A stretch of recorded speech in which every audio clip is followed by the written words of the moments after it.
Viking, voted world's best by both Travel and Leisure and Condé Nast Traveller. Learn more at Viking.com.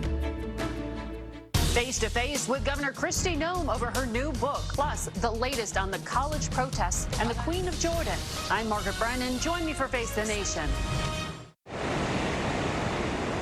We leave you this Sunday morning with bighorn sheep and lambs at Valley of Fire State Park in southern Nevada.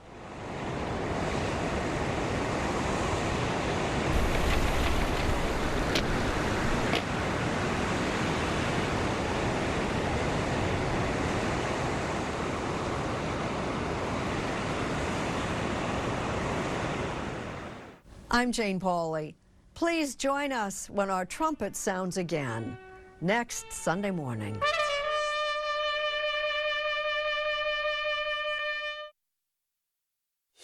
I'm Margaret Brennan, and this week on Face the Nation, campus chaos continues from coast to coast.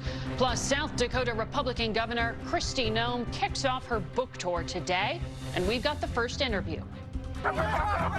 Campus protests tied to the war between Israel and Hamas spilled into the weekend. And with no breakthrough yet in Mideast negotiations for a short-term ceasefire and hostage release, the political pressure on President Biden builds. And he tries to calm the domestic furor. Dissent is essential to democracy, but dissent must never lead to disorder. There's the right to protest, but not the right to cause chaos.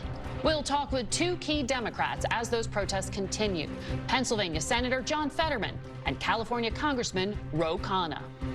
Plus, have South Dakota Governor Kristi Noem's chances to become former President Trump's running mate been helped or hurt by some controversial revelations she makes about herself in her new book? She's just back from a Republican gathering with Trump in Palm Beach.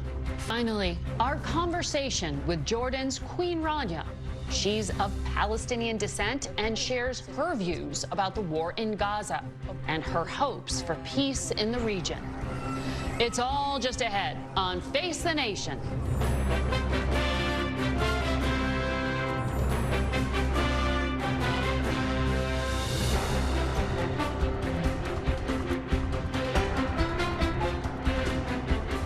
Good morning and welcome to Face the Nation. We begin this morning with the Republican governor of the state of South Dakota, Kristi Noem. Her upcoming memoir, No Going Back, is out this Tuesday, and she joins us from Watertown, South Dakota. Welcome back to Face the Nation. Thank you, Margaret. Thank you for inviting me to be on with you today. Well, Governor, I have your book right here. The very first blurb in it is an endorsement from Donald Trump. He says, this book, it's a winner, lays out a fantastic plan to make America great again.